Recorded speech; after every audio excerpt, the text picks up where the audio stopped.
You are listening to the Postcast, presented by the Locked On Senators podcast and the Glebe Central Pub. Make sure you check out the Glebe Central Pub right in the heart of the Glebe. Great food, great drinks, awesome atmosphere. What more do you need?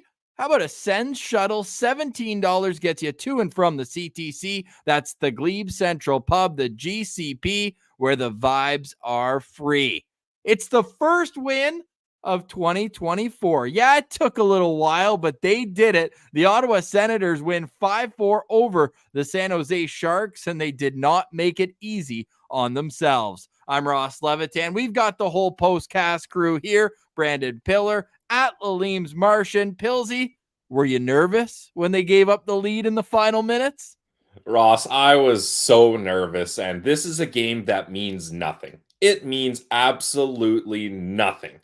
But my God, did it feel good to get this win. Danger Flutes has never sounded so beautiful after having to listen to our terrible, weird, ominous, creepy music lost song for the Postcast. The Postcast, we vent or we vibe. We're vibing, baby. Let's go. The Ottawa Senators get the win at home on Star Wars night. So, I mean, it's a great time to be an Ottawa Senators fan. Let's just forget all the misery. Let's not worry about the future that is looking terrible. Let's just stay in the present and enjoy this sweet, sweet victory. Well, we could look in the future like our other pal at Piller Martian. He saw Tim Stützle out there, no bucket warm-up despite the grandfathered rule. He's not supposed to do that.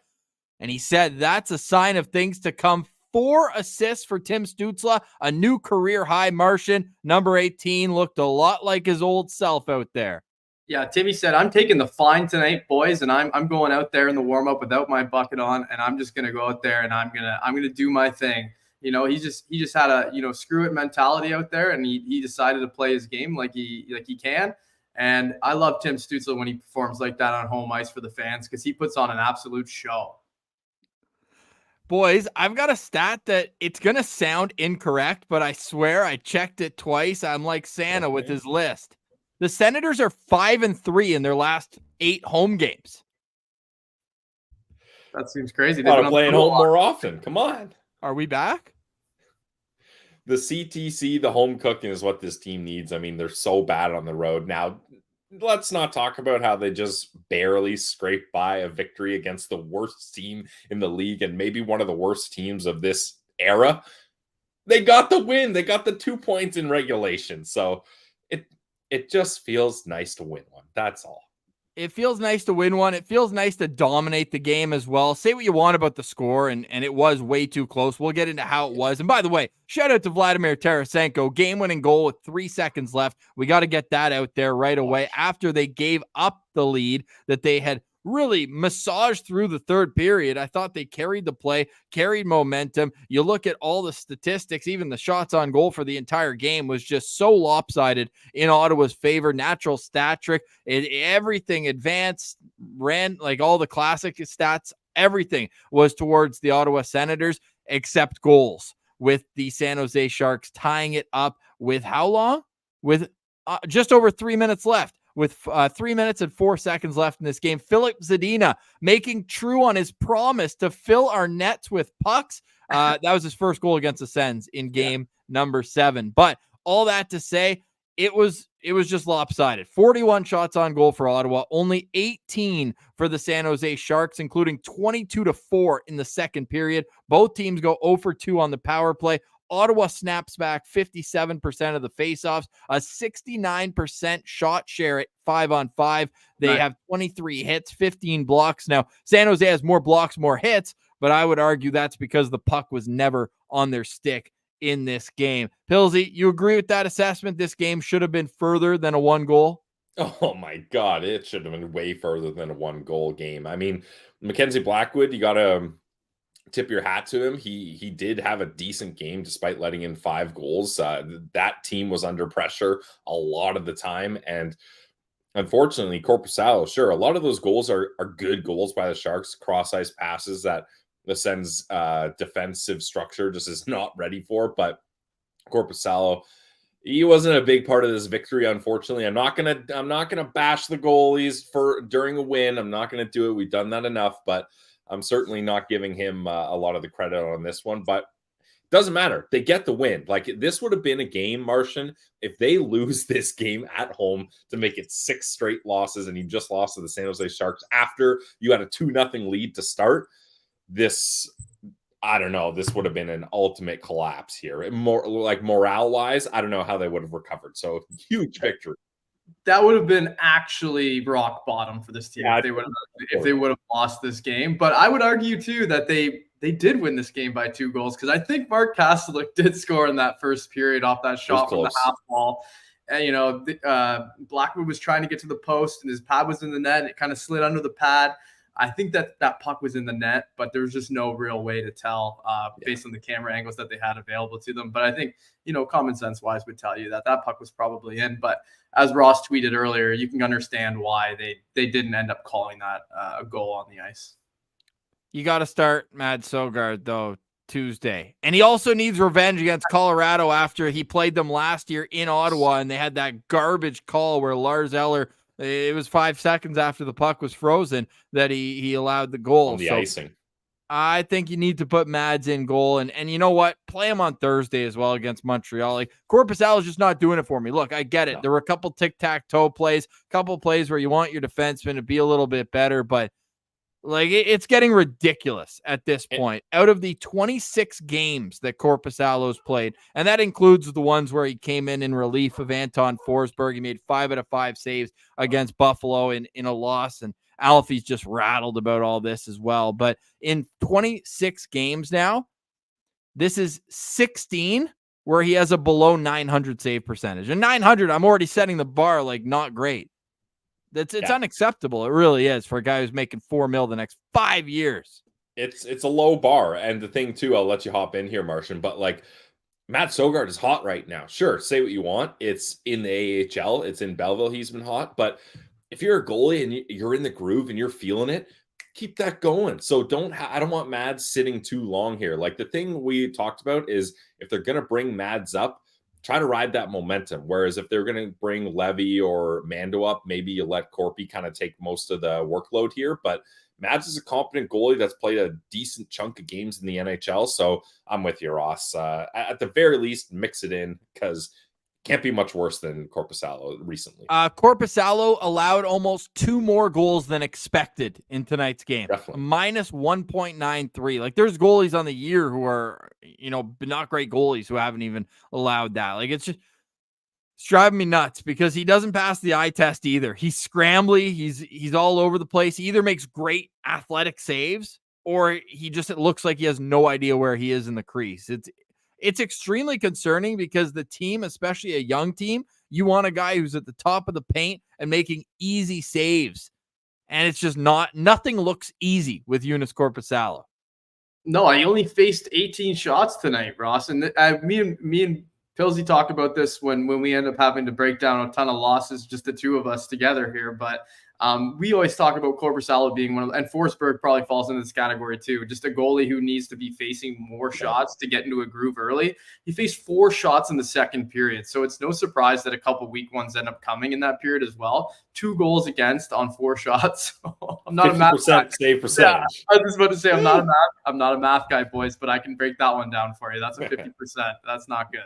Well, you're on track, and so tonight they allow under 20 shots, okay? Well, outside of the game, again, we're on the game where Hamonic had to pull Forsberg after the second period, where they just forgot to tell him at intermission, and he went out to start the third. He made 5 saves on 5 shots there, but in actual games where he had, let's say, more than 10 shots, less than 20, he's allowed 3 goals, 5 goals, 4 goals, and then 4 goals again tonight. The only game where he allowed 2 goals was the Vancouver one, where he allowed the first 2 shots he faced, and it was 5-0 at that point, and who cares what happens after that? So it's a mess. And Ottawa, they get the win, and there are Come some on, positives. let's focus on the win here. Yeah. We can bash Corpy. We've been bashing the goalies. We got the win. There's a lot of highlights here. Positive Pilsies in the house. I don't want to be too pessimistic here, Ross. And we're a #goalie friendly show. Go off, Pills. Go off. This was a game that a lot of guys needed an opportunity to bounce back. And when I say a lot of guys, mostly I'm talking about number 18, Tim Stützle. And he had a great game here. This was an opportunity to get your cookies. That's what I mentioned, and to get out of a slump. And my God, was Tim Stützle in a slump. Now, you would have liked for him to bury a goal because it still feels like he's got the yips when it comes to shooting and Or goal scoring. Two would have been nice too, Pils. Yeah, hey, I would have taken 2 goals as well, Martian. But I'll take 4 assists. How about that? And first star of the game. And shout out Timmy, classy guy. Claire Hanna bench interview after the game. First thing he says is shout out to the fans. So it's taken a lot for these fans to follow along. And I know on Twitter, we had a lot of fans being like, yeah, this weather is terrible and the Sens suck. I'm not going to this game. Who wants these tickets for free? So for the fans that did pay and did show up, they got at least an entertaining performance and they got the win. And when you put up 4 assists, mostly Timmy's had kind of backdoor secondary assists this season, but he had some pretty good ones tonight, and he earned some credit. Like, I want to boost up our guy here, Timmy, and he continues to lead this team in points. Yeah, and even no spoilers though, because we're gonna get to our Sen Central standouts presented by the Glebe Central Pub. It's Tim Stützle's second 4-point game of the season. He also had 4 points in that win in Toronto against the Leafs back on November 8th, the 6-3 victory in that game. But Tim Stützle, awesome superstar S tonight. I also want to give a shout out, Pilsy, to the entire line of Ridley Gregg, Brady Tkachuk, and Claude Giroux. On paper, it works. In actuality, it works. You look at the advanced metrics that they have. Yeah, they also combined on the first goal, and then Tkachuk got another one off the bench. So that was with still Timmy and Batherson on the ice. What a pass by Drake Batherson on that one. No look, little saucy backhand, and Brady made no mistake. But the first goal of the game, little tic-tac-toe play that you probably wish that Greg pulled the trigger on that one on the initial rush, but still they're able to get the goal. Claude Giroux there. They played 12 minutes and 33 seconds together at 5-on-5, that trio, and almost scored 2 expected goals as well. They were on the ice for 19 shot attempts for and only 5 against. So they really carried the possession. They've got the mean streak to their game, Claude's competitiveness, and the grittiness that Brady Tkachuk and Ridley Gregg. So I'd like to see that line stick together for a little bit longer. And it does kind of, reslot guys, I guess, with Norris injured, maybe not so much. You just act as a replacement. But even if Norris is back, spread out the wealth over the top 3 lines and leave Ridley Gregg in that spot, because I think he's looked really good there. And we saw it tonight with another good performance. Even during this losing streak, there's been some nights where Pilsy and I were like, hey, look, like Ridley's been in the mix. He's good. He's good. And I thought he deserved an assist on that goal. Actually, he didn't get one in the game, but 71% in the dot too for Ridley. I'm happy with his progression here, as he's had to again step into a role where it's probably unfair of him with Josh Norris out of the lineup. Yeah, I think they're obviously not going to have a choice with keeping those guys together. I feel like with Josh Norris being out of the lineup, and again with what you were saying about them being more physical, Brady Tkachuk tonight looked like himself a lot more tonight than he has recently.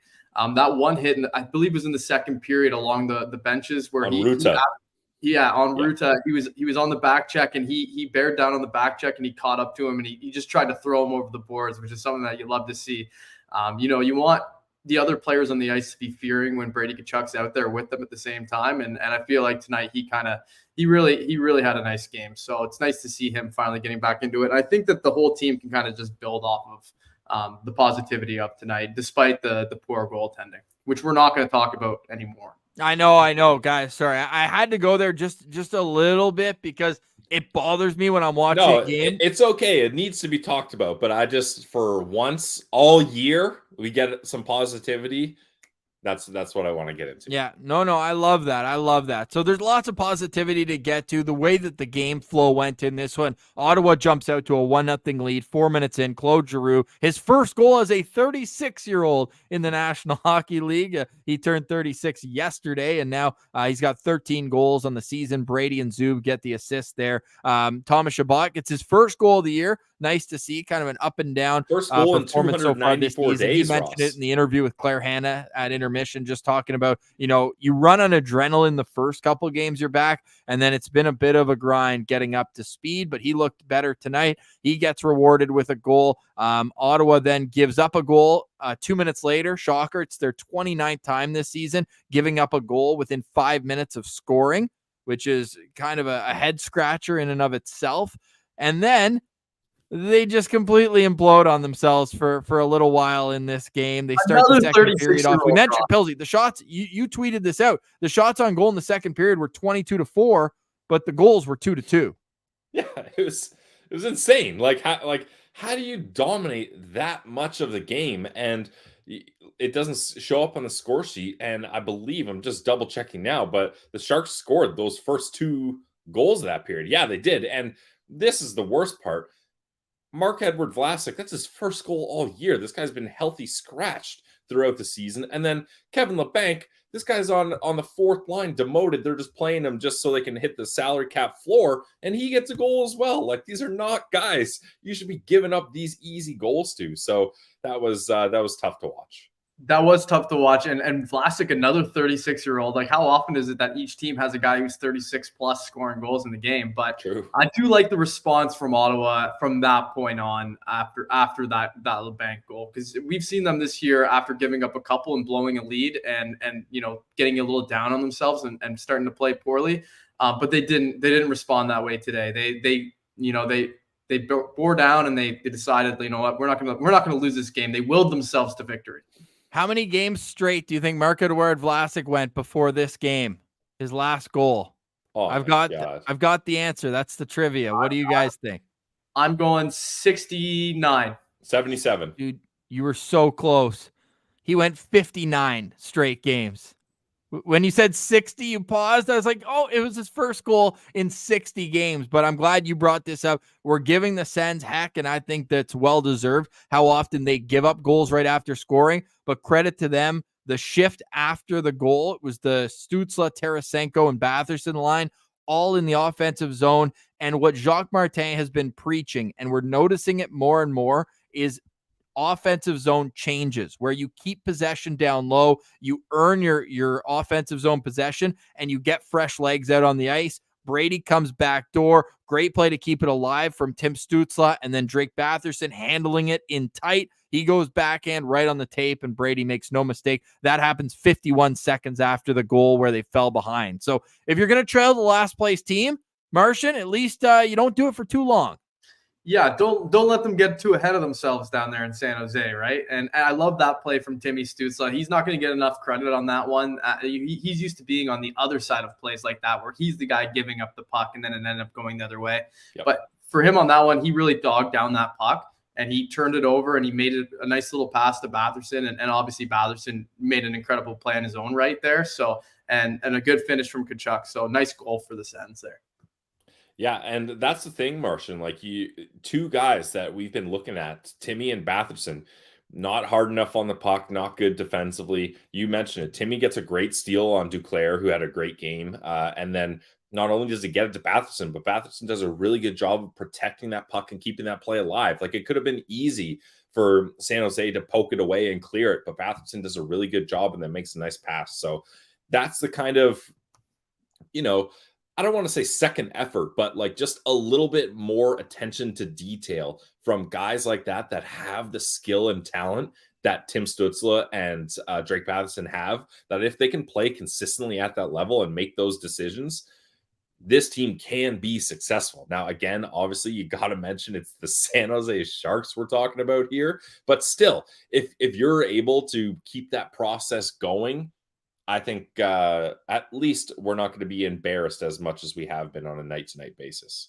It's been a tough stretch to start 2024. There's no question about that. We're almost halfway through the first month of the year. It's January 13th, and the Senators have their first win of the calendar year. 5-4 the score over the San Jose Sharks. We'll let you know who stood out in this game after, and we're also going to get a recap of today's PWHL Ottawa beatdown of Toronto. Now, anytime a professional hockey team from Ottawa can go into Toronto and beat the wheels off of them, you absolutely love to see it. Pro hockey teams from Ottawa are now 3-0 this year in Toronto. Ottawa Senators have 2 wins, and now PWHL Ottawa, they got a 5-1 win. Chris Sinclair, covering PWHL hockey from the Hockey News, is going to stop by for a quick analysis of that later on in the show. But the Postcast is always brought to you by the Glebe Central Pub. Seriously, you guys don't understand. The Glebe Central Pub is the reason why we do this every single night. And you citizens out there, but they are such supporters of the Ottawa Senators and us here at Locked On Senators. So go show them a little love over at 779 Bank Street. You can visit them right in the heart of the Glebe. They're so convenient. You're able to get there. And when you go to the Glebe Central Pub, you're always going to get great food. You're always going to get tasty drinks. And the atmosphere is amazing. They've got watch parties. The TVs are bumping. Everything's great at the Glebe Central Pub and the Send Shuttle with Sue. Round trip, $17. Whoa, let's go. They've got that coming up soon. And that will be the next one against Colorado on the 16th. And what else can I tell you about the Glebe Central Pub? I can tell you that the vibes are free at the GCP. So whether you're going down to PWHL Ottawa next weekend, the 17th, next home game, make a stop at the Glebe Central Pub. The Glebe Central Pub right in the heart of the Glebe. Great food, great drinks, and let them know that Locked On Senators sent you. This episode is also brought to you by our friends over at FanDuel. Guys, FanDuel is the official online sportsbook of the Locked On Podcast Network, and for a good reason. They're North America's #1 sportsbook. You guys already know that's where I'm going. And right now, new customers in the U.S. can get $150 in bonus bets with any winning $5 moneyline bet. Math guy, that's $150 from $5 if your team wins. So if you've been thinking about joining FanDuel, now is the time. The Ottawa Senators, they get a win. The over hits. It's NFL playoffs. Basketball is going on. There's so much that you can get into on the FanDuel app. And I love it because you can do parlays, you can do player props, and so much more. So guys, head to FanDuel.com/lockedon to get started today. FanDuel, official partner of the NFL. Tick, tick, tick, tick, tick, tick, tick. Welcome back to the Postcast presented by the Locked On Senators podcast. And yes, Martian is getting the hat out as he should. It's not a hat. It's a helmet. That's and a Pillsy, helmet. You got to make a trip to Ottawa to pick yours up because the boys are buzzing. Let's plan it's a it. 5-4 win. Oh, we are ready to roll. Make sure. Oh, mine doesn't go down like yours does, Martian. They must have known I got a cute face that needs to be seen. Oh. There we go. There you go. Oh, we always do that. There we go. You just need to adjust the little thing here. I'm good. I like The it. little Nice knob on and the high. side that allows you to do it. I'm sure it's High and tight here. Locked On Senators Postcast. It is the Send Central standouts and Pillsy. There's a player who had a 3-point night quietly, I dare say. And I know you want to start with him for your Send Central standout. Yes. Well, I'm glad you kicked it over to me, Ross, because I definitely wanted to give Artem Zub a Send Central standout presented by the Glebe Central Pub because, man, Zub was really looking like a guy on a mission out there. Like, he had a career high 3 assists. He had 7 shots out there. He was a +3. Like, that Zub Sanderson pairing was looking really good tonight. I hope they keep that together. That's something that we've said for the start of the year. Like, just keep those two together. Like, why are you messing around? That's a good pair. And they played a really good game. And it just seemed like every time the Sens had the puck in the offensive zone, Zub was winding up for a clapper and he was getting teed up. And the results show that with 7 shots on goal for Artem Zub. Yeah, Gloob, that's an all-time new slip for me. But yeah, I wanted to make sure. Well, I know what you're doing there, he's a glue guy. You just put it together. Yes. Glue. Zub, the glue guy. Glue. There we go. I'm going to go out on a limb and say Artem Zub has never had 7 shots on goal in an NHL game. Probably not either. I should have looked at that. I was looking through all his game logs, Ross, but I know for sure that's a career high 3 assists. I got a stat for you. Last year, his season high for shots in a game was 5 against San Jose. Oh, nice. Hey, now we know for next time when they play San Jose, put down money on Zub to do something. Yep, and then he had 4 shots on goal 4 different times. The year before that was his high, and in his rookie season, he never had more than 3. So a career high 7 shots on goal for Artem Zub, and ironically, no goals but 3 assists. Hey, that's good enough for me. We also will get to Jacques Martin's comments. There's been a lot of great feedback about having Jacques speak on the postcast. And once it's posted publicly, we know we're allowed to use that. But can we talk for just a second about Jacques Martin's stop at Mary J's dispensary before the game? He was so loose in the pregame. That was, I was dying laughing. Like for the first 40 seconds, he's being so weird and giggly. Like he looked like 420 Pillsy up there, just like lost in his thoughts. And he's like the first question. They're lineup changes. He's like, oh. He's like, lineup. Oh, Chartier. What else you want to know? What else you want to know? And then he's talking about Chartier. He's like, oh, they say he's a good defensive player and a penalty killer. I'm gonna like that, right? No, he's like, right, and then Bruce? just boom. Then Hey? he just flips into sober mode, and for the rest of the presser is just dialed in coach speak Jacques Martin. He's like, wow, I'm being really goofy here. I need to just dial that back. Yeah, it was weird. It was the best. He's like, I'm gonna like that, eh, Bruce? Yeah. You could hear Bruce laughing on the side, and then he's like, all right, that's enough, Bruce. Easy. But the boys had to play loose. That's the thing. They had to find a way to have fun, get your cookies, play a good game in front of the crowd. Like that's what these guys needed. So it means nothing. I'm fully willing to admit it means nothing. We might look in the end of April or whenever the draft lottery is and look at this game and be like, this might have screwed the Sens. But for right now, I love it. I'm happy. It's a good thing, guys. We're vibing in the postcast finally.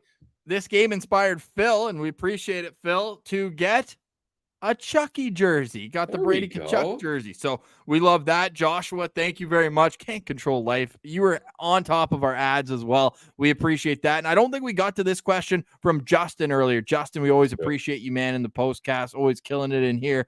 Shabbat keeping the puck moving tonight. Martian, did you notice that as well? Yeah, he was a little quicker in the pace, I feel like, tonight.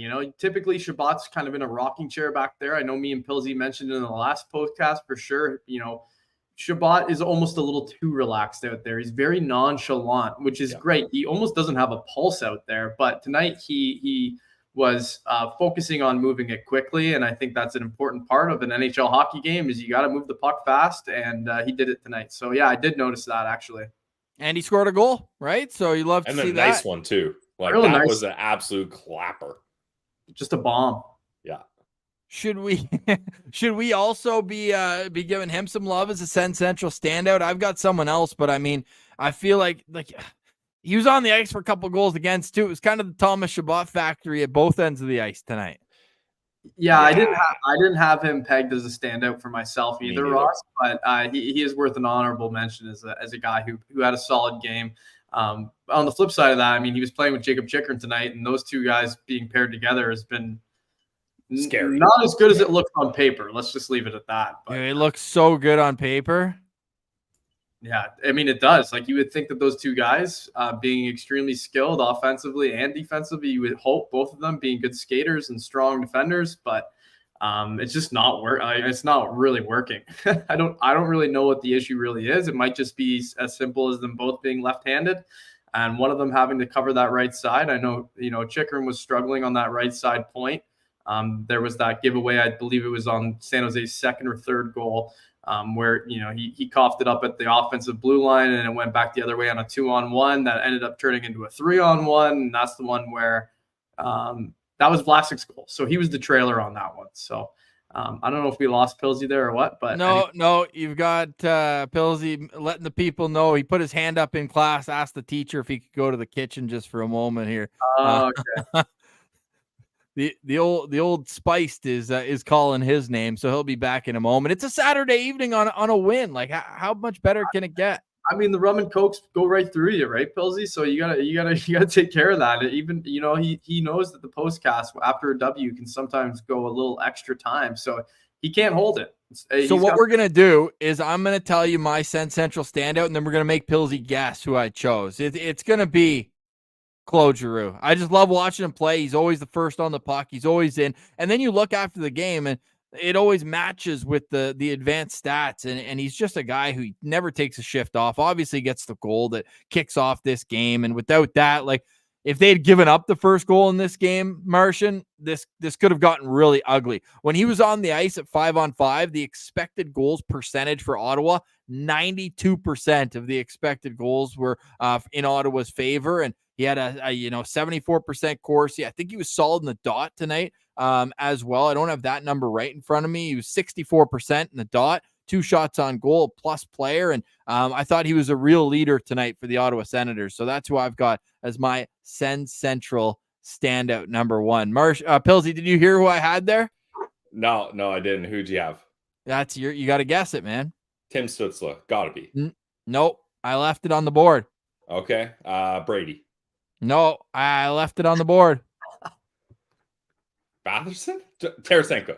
Claude Giroux, man. He started this whole show, and those are all good options. Maybe we'll get to a few of those, but no, I got Claude Giroux, man. I just love what he does and how he brings the intensity, and he started the scoring tonight. So that's why I got Claude Giroux. Martian, you got lots to choose from. I think we could snap it around twice after win. This will be our spinning around because we don't do spins after wins. No, we're not doing spins. Yeah, and I'm actually not taking the very lowest hanging fruit on this one either here, Pilsy. So I'm going to go with Vladdy Tarasenko. I mean, he's come here to score important goals for this team, and tonight with almost, I think it was 4.1 seconds left officially is what they deemed it as, but that game-winning goal couldn't have come at a better time because I really didn't want to see what was going to happen to this team if they ended up having to go to overtime tonight. So Vladdy Tarasenko had a really nice night tonight. I felt like, he had a lot of chances that he probably could have scored 1 or 2 earlier in the game, but he didn't let that scare him away from getting his one that the team needed the most. So for me, Vladdy Tarasenko did his job tonight. He also had a nice assist on the Batherson goal, or the Shabbat goal. I'm sorry. Nice little pop pass. There you go. Plop pass. The plop pass from Gloob. Yeah, anyways, yeah. So Vladdy Tarasenko, I'm going to give him my first standout here tonight. Played a good 16 minutes and 52 seconds. All right, you guys want to go snake style or ring around the rosy? I mean, we should go ring around the rosy. I'm going to go snake because I get the next one. You know what, Martian? You snapped it to me for Send Central Citizens standouts last time, so I will concede and we'll do snake. Go ahead. Aww. Okay, well then I am taking the low hanging fruit on this one. And I will take Tim Stützle because Timmy was absolutely buzzing tonight. He had a game that is just his game. I know we talked about it earlier, but I mean, 4 assists is nothing to sneeze at. It's something that we were hoping from him against a team like San Jose, a little bit of a weaker team. And I'm liking how Jacques Martin isn't really limiting him at all still, despite all his struggles that he's had over the course of the last maybe 10 games, you could say.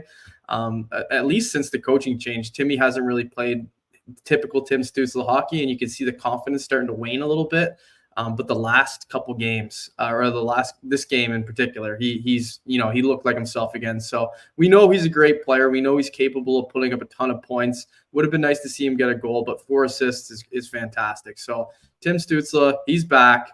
That's a slump buster. It was point night for Timmy, and that's what we love to see because he's absolutely, I would say, the most important part of this team right now is the number 1 center. So we need him going at all times. So good to see Timmy off the schneid there.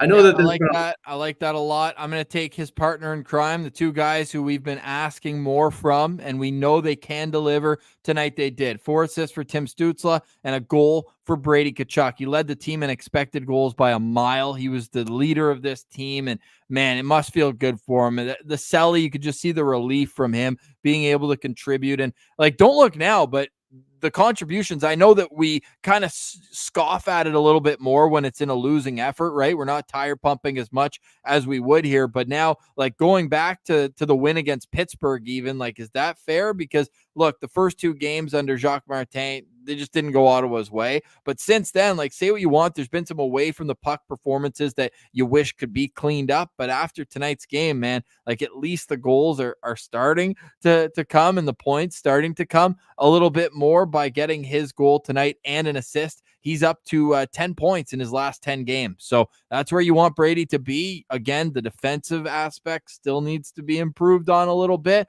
but tonight was a real good step in the right direction for Brady Tkachuk. Yeah, I thought so as well. And Martian mentioned that hit along the boards. Like, that's what you want to see from Brady Tkachuk. So you want him to pop off at home as well. That's got to feel good for the captain. So definitely, I'm going to go a little bit of a different direction for my Sun Central standout. I'm going Rourke Chartier. I thought this was a nice game for Rourke Chartier. He had that opportunity. I mean, classic defensive player on a breakaway, doesn't really know what to do, just kind of tosses a muffin into Blackwood's pads. But you know what?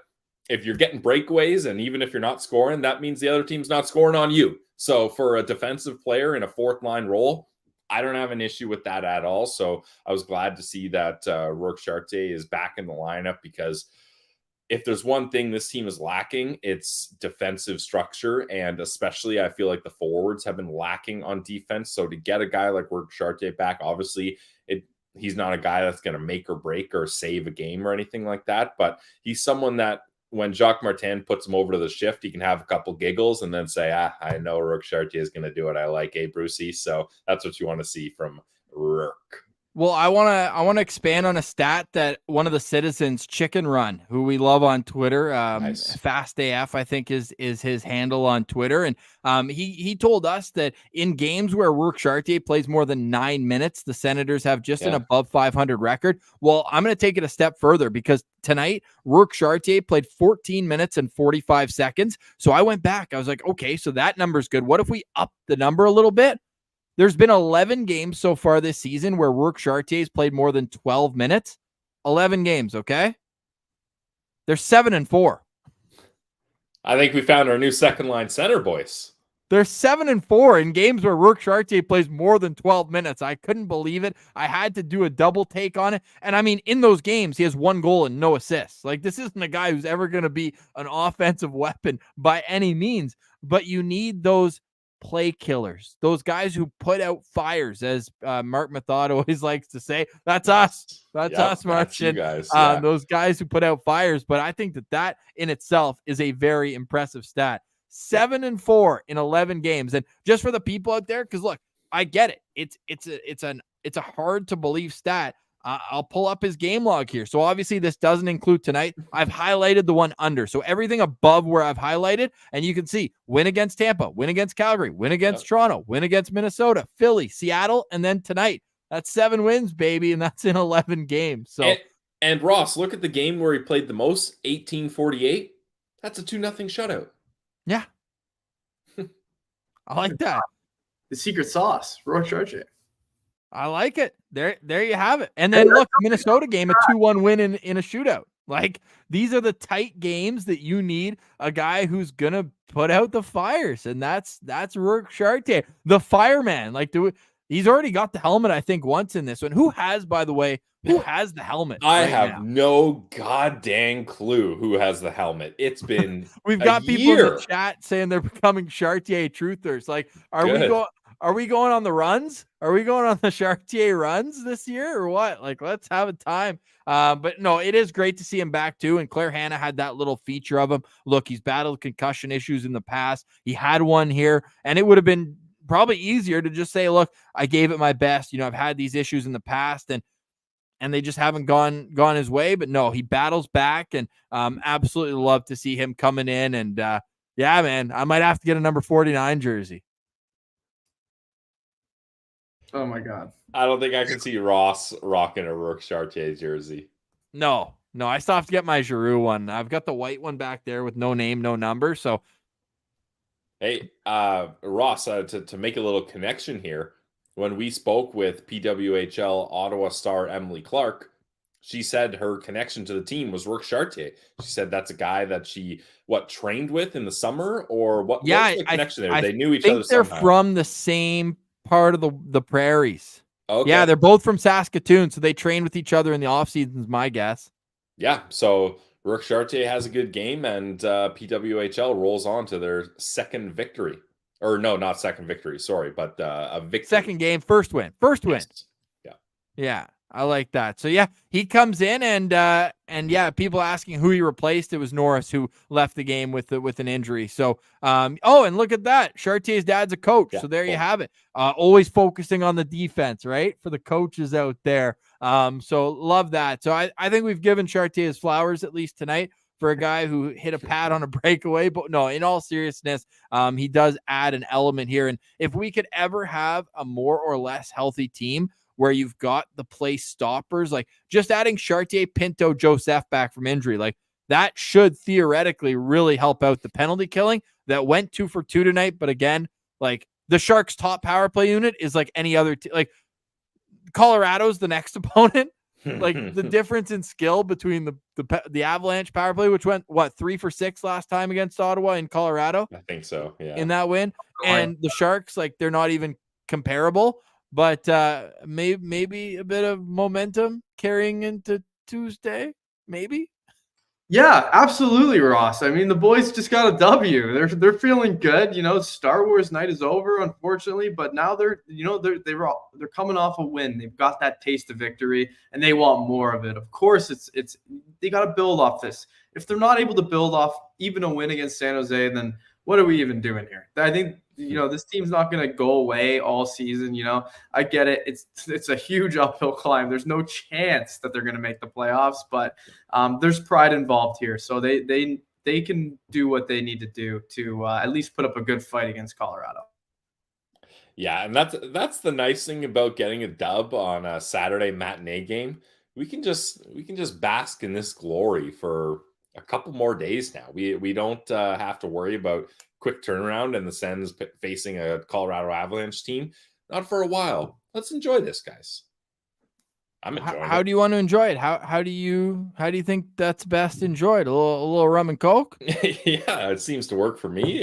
Some green numbers in the FanDuel account and vibing with my guys, Ross Levitan and @Piller Martian, and all 238 of you guys in the chat. How else would I want to celebrate this? I nailed my my Ottawa parlay today. The PWHL Ottawa and Senators parlay. That was nice. That was I think it was plus 360 because the PWHL Ottawa was big underdogs today.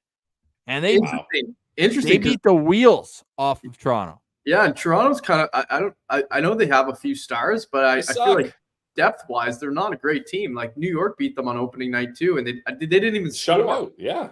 So it's interesting. You got to watch those odds with the women's hockey because maybe the odds makers aren't paying as much attention to it as they should. Yeah. And we could take advantage betting on Ottawa. So do you see the Athletic was already putting like projected standings? It's like they've played 2 games. Yeah, like who knows? Some of these women are coming basically fresh out of college. Even like they're not even like, and this league is completely new territory for everybody. So who's to say who's going to finish where? I got to go on a limb here, Ross. I'm going to guess that they had Toronto in the top half of the league. Yeah, weird. Oh no. Oh yeah. Typical Toronto, you know what? But anyways, I'll let you, maybe this is a good segue to go to Chris Sinclair and his Wait, I do want to do that, but we got to have the discussion before we move on to PWHL Ottawa completely. Who's getting the helmet tonight? Did you guys already talk about that while I was gone? Nobody knows who has the helmet, dude. I know no one knows who has it because it was a year ago that transfer happened. But who do we think's getting it? I'm going Timmy all the way. It's Timmy. No, but unless he has it. I don't think he has it. Does Kubalik have it? I think Czech Senstennial, I think, was doing a track of that. Or who was it? Someone was doing Forsberg has the helmet. Okay. Well, he's not here. He's not going to give it to Korpisalo. He better not. Give it to Sogard. No, Timmy. Timmy needs it. I'm kidding. Yeah, Timmy. Timmy or Rourke coming back from injury. I can see Rourke getting it. Yeah, that's not a bad one. But I think everybody knows what this meant to Timmy. And I bet in the room, Timmy's a lot more relaxed than he's been in the last couple of weeks. Well, did you hear, again, second intermission, Drake Batherson spoke with Claire Hanna, and he's like, oh, he knows he's coming. It's like, no, dude, we see his body language. They're like, oh, he's relaxed. He knows he's good. It's like, do you think we're blind, Drake? Yeah, Drake, we just watched him nearly cry 2 games in a row. Yeah, Timmy looked like mentally unstable for the last Okay, couple so games. here's something that was mentioned in an article from, I think it was Ian Mendes who had this little nugget in one of his articles. But Tim Stützle's dog did die recently, unfortunately. So, and it was a young dog. I don't think he expected it or saw it coming. And I know he was attached to it just based on the breakaway videos that we've seen in the past with little Mochi. So, R.I.P. little Mochi. Hopefully that doesn't affect him too much going forward, but it seems like maybe that could have been a part of things. I know people will laugh at that, but if you ever ever had a dog, you understand how serious that can be for you. It's part of your family. It's hard to, be in a house all of a sudden when they've been there for years and years, and then you come home and they're not there. It is different. So especially Timmy as a young man, like that's his first dog. Like that's a big deal. Moving away from 100%. Home, that's his companion. So that's tough for sure. Yeah, I think anybody who would laugh or do anything like that would never had a pet. Really, I think it comes down to so yeah, obviously all dogs go to heaven. That's the good news. So Timmy, obviously he's been on the schneid, and it, like, I saw TSN 1200. Now I get they put out some clickbait titles, but this was wild. Darren Dreger saying that he has to show more commitment. I think it said. Did you guys see this? I'm pulling it up right now. I could not believe this from the pregame show today. No. It was. In what respect?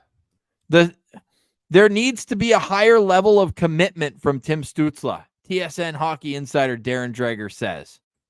Dreger's driving me nuts lately. I don't listen to anything this guy has to say. So I don't believe him as an analyst. Whatever, he gets the inside scoop here and there.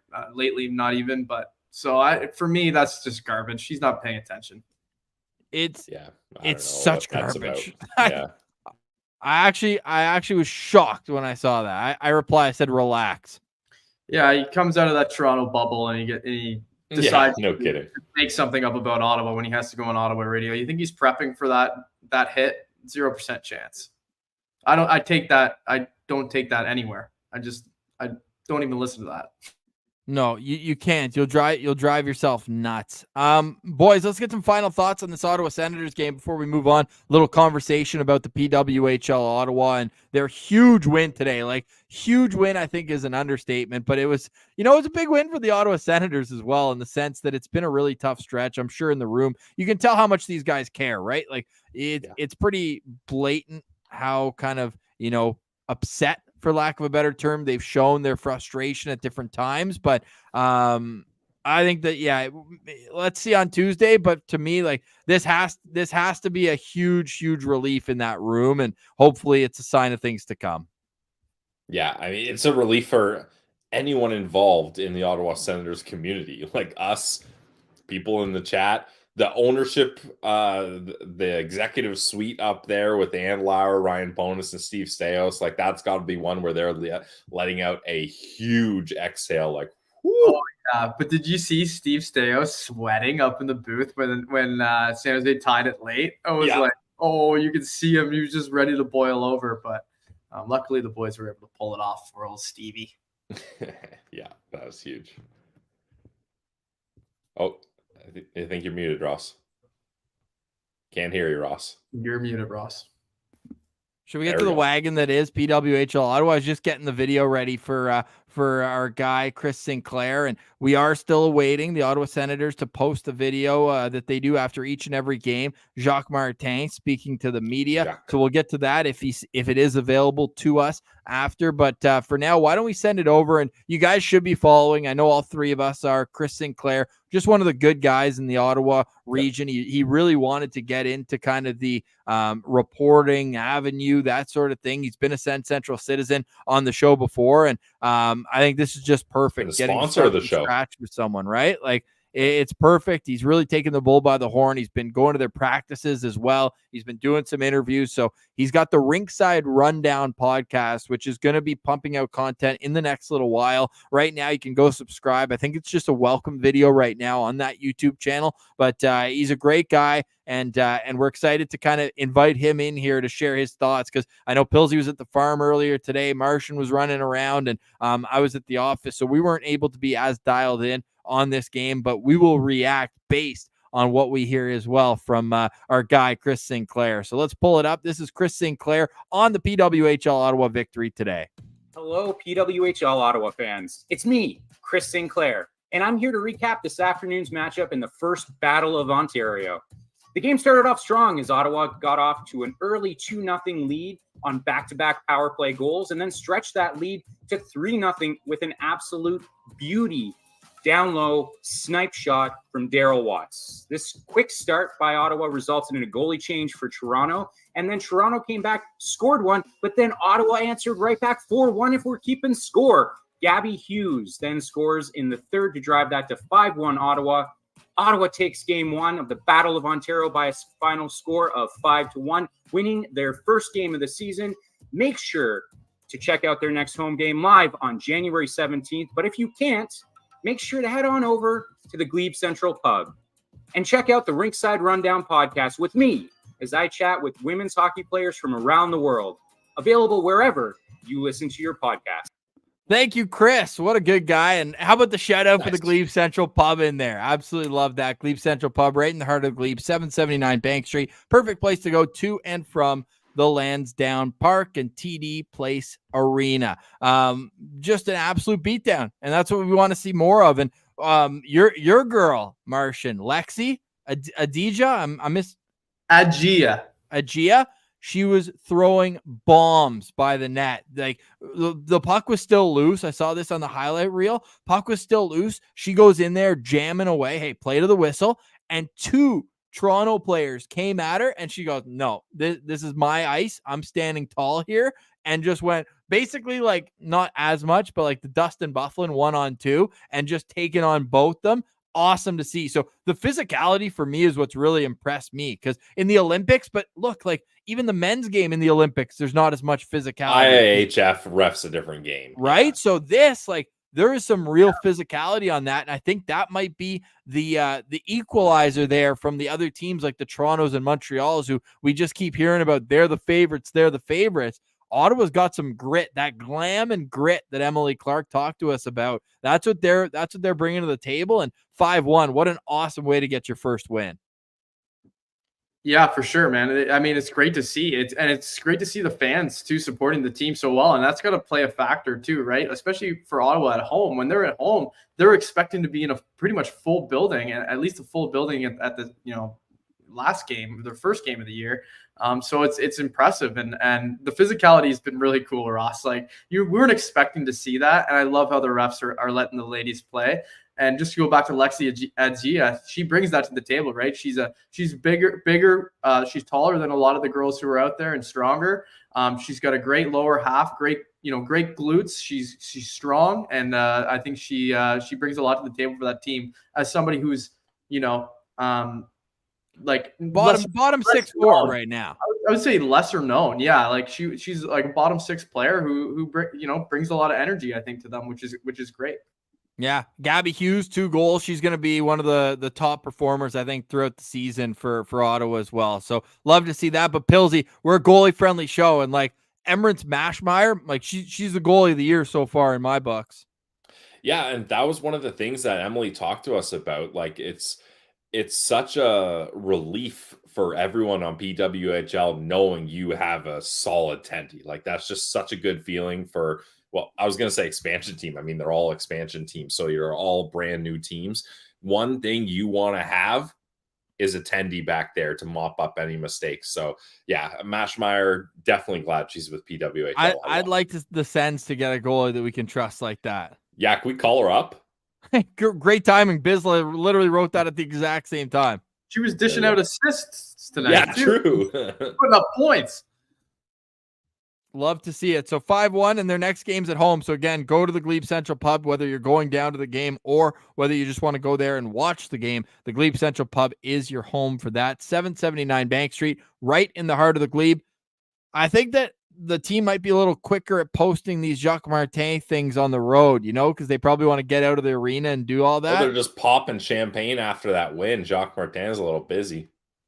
What do you think comes out first? Usually it's the videos and then the fire helmet afterwards. But I'm curious what what comes out first. But I think we might have to just retweet that at Send Central on Twitter. We're nearing the hour mark. I think it's a great time to get some final thoughts from the fellas here, and away we roll into a Saturday night victory Sunday tomorrow, Pilsy. Victory Sunday. And I should mention as well, the schedule is going to be a little more all over the place this week for Locked On Senators. It's one of the 5 a.m. weeks for me. So we can't do our classic wake up, have a coffee, do our research, and then record. So we are in talks, though. Hopefully going to get Claire Hanna on either Monday or Tuesday.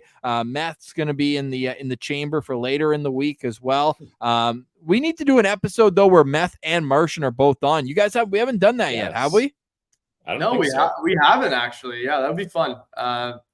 Careful what you wish for, though. we might fill the swear jar, the two of us combined. But anyway, yeah, that is definitely. But it is pre-recorded, so we could even have some fun with that. With the old takeout. I invited Meth to come to a postcast. He's like, dude, you think I'm in any state to be talking hockey after the game? Man, I talk before the game, so you can catch me there. Into it. Yeah, I said that's a vet right there and a father of two. So have a little respect for a father of two, right? So, Pilsy, final thoughts after a 5-4 Sens win against maybe the worst team in the last decade. Yeah, San Jose Sharks, terrible. I don't care. The Ottawa Senators suck too. So if you're a team that sucks, you want to beat a terrible team, especially when you're at home on a Saturday matinee game on Star Wars night. May the force be with the Ottawa Senators fans.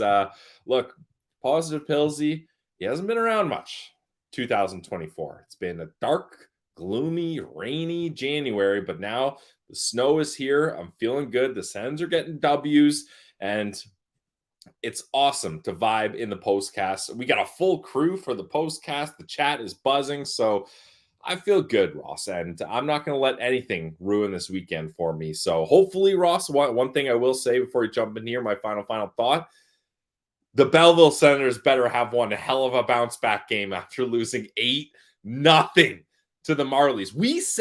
We warned everyone, if you bring up Mad Sogard, you will ruin the voodoo, the mojo, the vibe, the aura that the Belleville Senators on, and they lose 8-0 the very first game they have, and that was televised on TSN.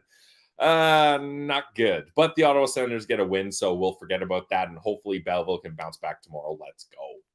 I love that. And one more back and forth on this, because Pilsy, we haven't had a must-win game in a long time. I'm circling one next Thursday. I'm circling a must-win game next Thursday. The first game of the season against the Montreal Canadiens. At home, yeah. And look, Montreal, they're ahead of Ottawa in the standings right now. Who isn't in the Eastern Conference? The answer is nobody. Nobody's behind the Ottawa Senators in the standings. But look, they're 10 points back, right? I'm going to be a math guy here for a second. The Sens are 10 points back of the Montreal Canadiens. With 3 games in hand. 3 games in hand gets you 6 points if they're wins. I know we've got a few losses between our fingers here. We're wearing them like rings. But Ottawa and Montreal have 4 head-to-head games. So if Ottawa can sweep the Habs like they did last year, I just want to finish ahead of Montreal. Okay, I got $100 on it. I was worried where you were going with this. I was like, don't get too drunk off the power of beating the San Jose Sharks 5-4 with 3.3 seconds left. Don't get too crazy on us, Ross. I'm telling you, every good streak starts with 1. Yes. But if they could somehow, maybe they just need the hockey gods on Tuesday against Colorado. But they would earn the hockey gods after what we discussed already, what happened last year with Mad Sogard, the quick whistle that lost to Colorado. They deserve the hockey gods on their side for this one. So with that said, they win that game. You're going into the Montreal game at home on a Thursday night with 2 straight wins. I need that. And look, we're almost at the point now. We're 1 game against Colorado at home, a game against Montreal at home, a game against Winnipeg at home. The next road game, and Ottawa stinks on the road. The next road game they'll play, Shane Pinto will be in the lineup. So, Martian, before I get your final thoughts, I want to get your thoughts because the Shane Pinto press conference came out after we did the podcast yesterday. So a quick word about the Shane Pinto interview, because I thought that this is worthy of mentioning. I thought that he handled it 112 out of 100. I thought that that was as well spoken of a 22-year-old as you can expect. What did you think as you were watching that conversation? Yeah, that was obviously that was Shane Pinto's best ever media availability that's ever had, and he hasn't even been playing games yet this season. And you can see that there's obviously a lot of remorse there. He's had a lot of time to think about this one, Ross. Obviously, he was. I mean, I can imagine he was in a pretty dark place mentally, when this was all going down at this point in his career. Probably not super expecting that to happen, but he seems to be coming in the right state of mind now. He's excited to get back into things. So you obviously need to get a contract going here for him, but that was a really nice availability from Shane Pinto, because you could tell that he's excited to get back, and he doesn't feel good about how that all went down. So he's matured a little bit through this. I think this is something that is going to stick with him. It's the kind of mistake that you're only going to make one time, hopefully. And I like where he's at, and I like that availability for sure. Yeah, and just an ultimate guys being dudes segment, Ross. You tweeted that out, and just right away he's like, it just feels so good to be back with the fellas, because that's the thing. You get suspended, you're away from the team, and it's similar to players have talked about it when they get injured. Like, you're not a part of that team like you want to be. You're not going through the motions with the boys. You're not going to all the meetings. You're practicing at different times. You're spending a lot of time with the sports therapists and things like that. Like, and if you talk to retired hockey players, they all say, what's the one thing you miss? Scoring goals? Nope. The paychecks? Probably a little, but they probably won't say that. But the ultimate thing they always miss, being with the guys. So I'm glad Shane Pinto is back with this team. Even if it's not necessarily 100% just his play that boosts this team, I think just having a fresh guy come in is going to be a nice boost. So yeah. It's like making a trade, Pills, right? Honestly, yeah, it's like a free agent signing. Okay, the locker room's a little different. The dynamic has changed. Yep. There's a new guy in here. So yeah, I like it. Definitely. And like you talk about being a guy's guy, and just the smile is infectious on Shane Pinto. So I really do believe, and it's going to take him a few games. I don't want to be seeing in the chat. I don't want to be seeing people coming in here saying Shane Pinto doesn't look like himself 2 games in. You can be as well conditioned as possible. The quickness of the game and the decision making that you have to do in a split second, not to mention he's never played under this coach before. It's going to take some time once he gets up and running. But one thing's for sure, the morale that he brings and the positive energy that Shane Pinto brings, not to mention that he's a right shot centerman with skill. There's going to be a lot that he brings to the table as a guy who's going to help a power play unit. We know how great he is at tipping pucks in front of the net. He was starting to improve on his face-off ability, which is something that was his calling card in college. What do you go, 21 for 21 one night at North Dakota? Like, he is a guy who has so much skill that I feel like, he's been such a conversation off ice over the time, and he talked about how disappointing he feels as being a distraction.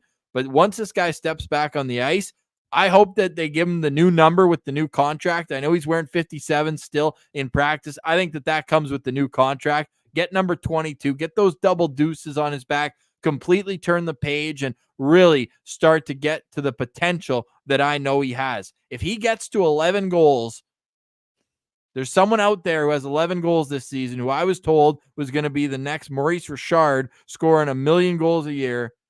There's a guy out there who's got 11 goals. The Sens might be playing him in the second game of Shane Pinto's season. And if he scores a couple goals in the Bell Center, I might have to go have some fun on Twitter. But great to see Shane Pinto having fun with the guys, the fellas, and we're looking forward here as a show to welcome him back with open arms. I've seen some people being like, oh, he's to blame for some of the losses, right? They could have used him. Get out of here with that. Kids make mistakes. He's back. And we're going to be the ringleaders of making sure that Shane Pinto is respected among the fan base, as he should be, for the skill and ability that he brings and the off-ice presence that he has as well. So I wanted to wrap up today's postcast, quick talk about Shane Pinto, because we missed that on Friday. We'd already recorded. And then through the weekend, obviously, there'll be more news to get to on Monday, breaking down this weekend that was. We'll talk about Jacques Martin's comments, which are still to be said, and a whole lot more on Monday's edition of Locked On Senators that is still up in the air. Might be in your feed Monday as soon as you wake up, and it might be later on in the day. But stay with us. We are your team every day. Martian, did you have any final thoughts? Because I went off the rails and took over for you there. Yeah, no, it's all good, Ross. Yeah, I do. A win's a win's a win. And I don't care if it's against San Jose.